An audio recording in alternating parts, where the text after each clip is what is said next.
Oh, good afternoon, everybody. I'm out here in my shop. I've got a bunch of plants scattered out. I'm moving the shelves around and cleaning stuff up in the house, and I had a handful of the plants out here. This isn't all of them, but it is a good bit of the phals and a good bit of some of the I guess it's mainly phals and stuff that were on that one shelf. So a few other plants that are blooming, but I thought, wow, I got all the bunch of plants together. I ought to grab the camera and show everybody. On a side note, Jan's doing great. She's building her strength back up a little bit by bit. She had her final and last chemo treatment Monday, just this past Monday. It's just got her absolutely just drained. She's very, very weak, just tired, as can be understood. She because her immunity system is really, really low right now, she developed a little bit upper respiratory last week, and they put her on antibiotics, and she ended up having a really bad reaction to antibiotics and ended up in the hospital for several days in shock. And she's doing much better back home, feels good, getting her strength back and trying to just finish things up. She gets a scan here in a couple of weeks and then meets with her surgeon, and they'll find out what's left of the tumor and what the options are, and we'll go from there. But she's strong and getting stronger by the day, and a real trooper, and I'm just trying to keep up with her. So thank you for all the kind words and thoughts, prayers, messages, cards, everything. Thank you so much. It means the world to her, to both of us. And we keep everybody in our prayers every day. Thank you so much. Anyway, try not to move everybody too fast. That's a Brassavola nodosa with a couple of spikes on it. This is one that was on red oak, and I remounted it late in the summer, so it hasn't been on this piece of cedar that long, but seems to be responding, doing much better. Has some new growth on it and blooming. So seems to be doing much better. And has some nice root growth on it also. I don't know what's more surprising, the fact that I have 24, I think I have 26 Phalaenopsis. That just stuns me. I didn't realize my collection had that many Phalaenopsis in it.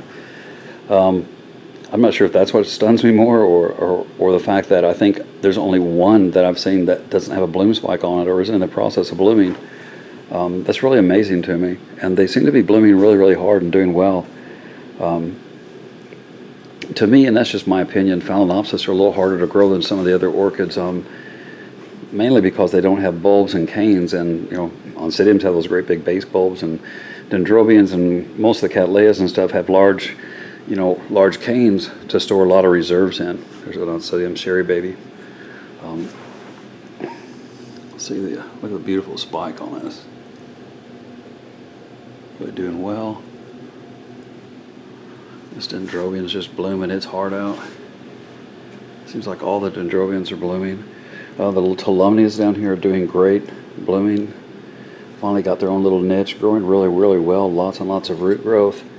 This one's got a couple of spikes on it. It's already got big buds on one end. Doing really nice. I just love those things. But the little phals, to me, they're a little harder to grow than Oncidiums or Cattleyas or Dendrobiums. That's just my opinion, but because they don't have a lot of storage capacity. So because of that, they have to have a constant, steady supply of nutrients. They have to be able to take in a nice, steady supply of nutrients, which because of that, makes their roots even more important than some other orchids. You can take a Dendrobium and even sometimes a Cattleya, big bulb, and trim all the roots off of it and let it sit on a shelf for 6 months, and then put it in a pot, and it'll start growing again if it hasn't already grown onto the shelf. But they store a lot of that energy, and then later on we'll take that and start growing again with it. Phalaenopsis don't have that capability. They don't have that big storage capacity. All they have are leaves and spikes. When their nutrient levels are correct, and this again is just my opinion, I know all the books, I'm going to go against what all the books and hundreds of years of orchid growing history, but to me, dropping your leaves on a regular basis and reabsorbing your flower spikes is not something that's normal. I think that's something that's necessary when the plant doesn't have enough sustainable nutrients around it. I can only go by my own experience with the plants and by research papers that I read, and also by videos and photographs I see of very mature plants that are in the wild on trees. That have been growing there for years and years, have developed into big mounds of Phalaenopsis with multiple layers of leaves, and might have hundreds of flower spikes sticking out of them. Not all varieties of Phalaenopsis will do that, but a big majority of them will do that if left alone and have enough nutrients around them. The way we grow them with single crowns, I don't think is is natural as normal as they normally would be. I think keikis are, whether they're on basil keiki or a keiki that's on a spike, keikis are pretty much on Phalaenopsis. Now we're talking about keikis are caused by temperature spikes. Temperature spikes during the vegetative state, and you get basil keikis. Temperature spikes during the blooming stage, and we're talking about hormones being concentrated here. But when that's disturbed, then you get an influx of nitrogen or moisture while those hormones are being concentrated, whether it's blooming or whether it's growing, and you get either a basil keiki or a keiki on a flower spike. Depends on the plant's position with its hormones and stuff. Regardless, they turn into these big clumps with a lot of spikes, and they seem to hoard or hang on to all these flower spikes and rebloom and rebloom and rebloom from them. Cutting off the flower spikes is something that's, I guess, it's another one of those things that's just come with Phalaenopsis culture for some reason in the commercial industry. I don't cut the flower spikes off unless the plant is absorbing them, or has absorbed them, I will say, and they've turned brown all the way and started to get dry. At that point, I'll trim them off, but I want to prevent that. I don't think all Phalaenopsis varieties, and I'm new to orchids, so I can't speak for all varieties, but I've got 25 or 26, and I'll say most of mine react this way. As long as I'm keeping up the nutrients on these guys, they seem to hold on to their lower leaves more. They're holding on to their flower spikes. Now, this is the first time they're going through their real bloom for me, so they're going to have a lot of flower spikes here coming up shortly the next month, and I'm going to see what I can do about getting them to hold on to their flower spikes for a longer period of time, or hold on to them indefinitely and rebloom again from those, or rebranch them out. The ones that have held on to their flower spikes, the few that held on to them, I didn't trim off till I knew better, have held on to those spikes and are now rebranching from them, and rebranching in several different spots, and at the same time growing new spikes down below. Cutting off the flower spike to direct the energy back to the plant is another part of that myth. It doesn't do anything. All that really does when you cut that flower spike off and you think you're redirecting energy back down to the plant is you're pulling nutrients away from the plant. You just cut off a lot of its P and K reserves. Phalaenopsis and P and K, we've talked about that before, isn't available in the natural environment for most orchids. It's not something that's around like nitrogen and calcium are in those quantities. Because of that, plants have a tendency to hoard it. Phalaenopsis do it they hoard it and store it in their spikes. So as they're getting enough P and K in their diet, there's adequate P and K coming around, they will hold on to their flower spikes. And you have to remember, a plant, and Phalaenopsis is no different, their biggest gig in life is to reproduce, to bloom. The more bloom spikes you have out, the better your odds are of reproduction. That's all they want to do is reproduce. So they'll do anything they can to do this, and that they hoard onto their flower spikes. They store P and K in that. Tissue research on on flower spikes has shown that they contain mainly phosphorus, potassium, and of that, mainly potassium. The leaves that they senesce and drop off the bottom of them, tissue samples on those dying off and dead leaves that have been dropped, contain nitrogen and phosphorus and other mobile nutrients, but they don't contain a lot of potassium. The potassium's been deleted or depleted from those leaves before they've been dropped. So again, it seems like the Phalaenopsis use a lot more potassium, and it stands to reason without a lot of reserves, they have to have a lot of it there, and for every tiny little bit of growth they have to have additional potassium available to them to spread into the new growth. Potassium being available for moving liquid and hydration, through the plant. They're always pumping potassium from cell to cell to cell to move fluid throughout the plant. So as the spike grows, they need additional potassium. If they don't get additional potassium, they're going to eat a lower leaf or eat another flower spike if they have one. So what I've been doing is, and again, this is just my take on them. I've been keeping that kelp and seaweed to them during their growing season during the summertime. I think the extra potassium in that did a lot for the reserves. I think that helped a lot of these plants to hold on to their flower spikes. This one has 1, 2, 3, 4 flower spikes it's holding on to that are all branching. You see them, they're all branching and spiking on their own, and they're branching themselves. It's got 2 more down here, and I think this one's even got it's got another one back there. So it's got 7 or 8 flower spikes on it. And I think that's because I've added that kelp and seaweed. I think that additional potassium is really, really making a difference. To me, and I'm going by the research and by seeing those big mature plants that you see in videos or in photographs. They hold on to their flower spikes and stack those leaves up when nutrients are available. And then later on, if conditions aren't great and nutrients aren't abundant and times aren't the best, then they have flower spikes that have P and K in them, and they have lower leaves that have a multitude of different types of nutrients that are available to them if they need to senesce that and absorb that. But I don't want my plants to live off their reserves, and if I can get 7, 8 flower spikes at a time, and if this has 8 spikes now, what is it going to be next fall when this one blooms again? See what I mean? If I can get it to hold on to all these spikes again, plus the new ones, should be even a better bloom, right? So that's all I'm trying to do, and just pass the information on. Just that's how they're growing in my environment, and how they respond to what I'm doing. This is Brassavola nodosa, Moss Major, Time Moss Remar, or something like that. This is a first-time bloomer for me. It's got 1, 2, 3. Here's another one I noticed, 4 flower spikes on that. PCV Golden Peacock is still blooming. Beautiful little flower. Has another flower spike coming out right here. And Sherry Baby, of course. Dendrobiums are blooming. You have to excuse my messy workbench and shop here. But just big growths everywhere. Dendrobium speciosum, look at the big growth on it. I remind everybody all the time I'm new to orchids, and I'm just approaching 2 years growing orchids. And I'm trying to pay attention to what the plants are telling me and how they're responding. And,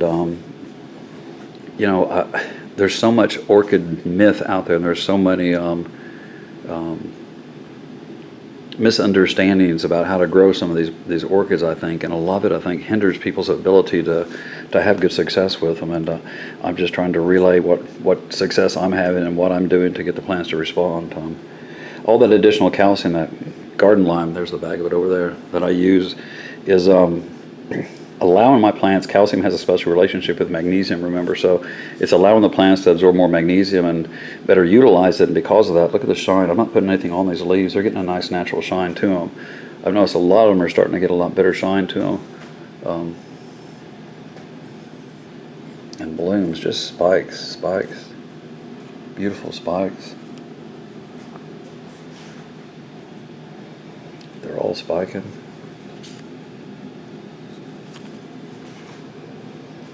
Even the cattleyas are trying to get into it.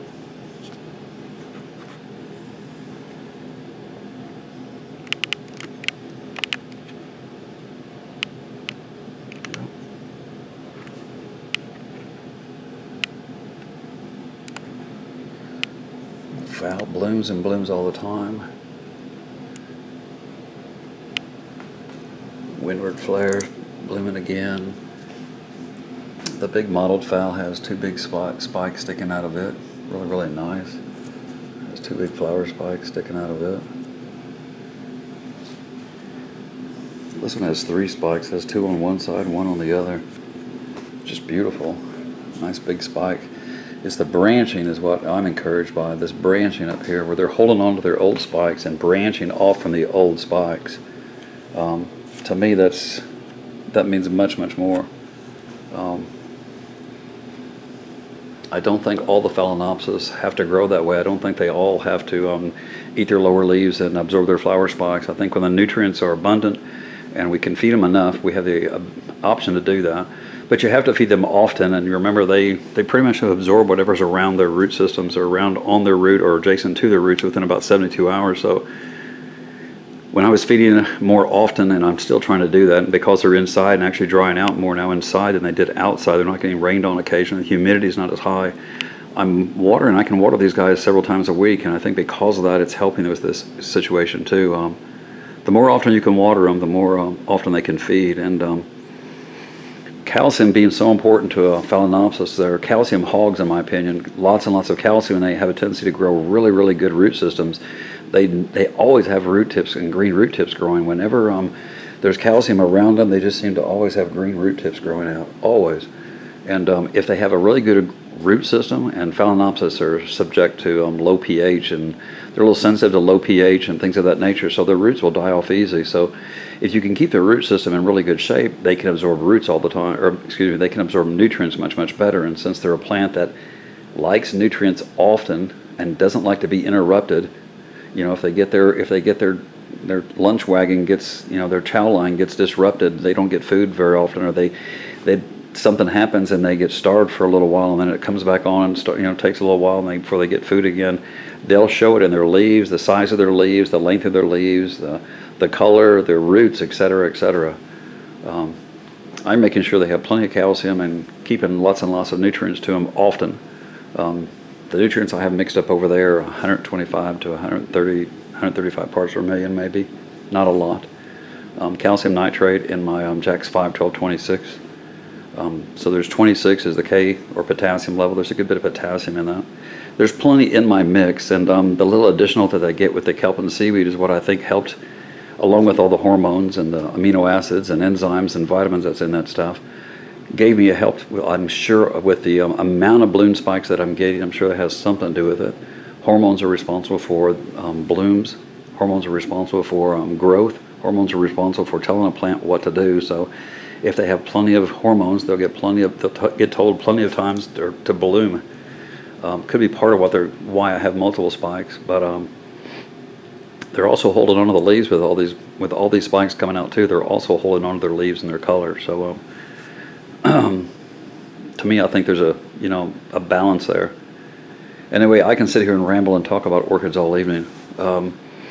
Thank you all for all the kind words and everything. Like I said, Jan's she's doing well. She's just recuperating, getting her strength back. But she's through the chemo part of it, so we're thankful for that. And I'm thankful for everybody, for every subscriber. You guys have been amazing and giving me a lot of strength. And I didn't believe I'd be standing here today still doing these videos, but I'm trying to share how they're responding and how they're growing for me, and trying to answer all those great questions. I love those questions, and I try and answer them all. I really, truly try to, and I try and respond back when people respond back again, and there's multiple parts to a question. So I try and respond and try and answer those. I hope I don't miss or leave anybody out. If I do, please get my attention and ask the question again. And I still would like to do a live show one afternoon if there's enough interest in it. But for now, I got to get back to it, and Jan's in there resting. I'm going to go check on her and keep watering the girls here. Have a wonderful evening, everybody. Thanks for watching and thanks for listening.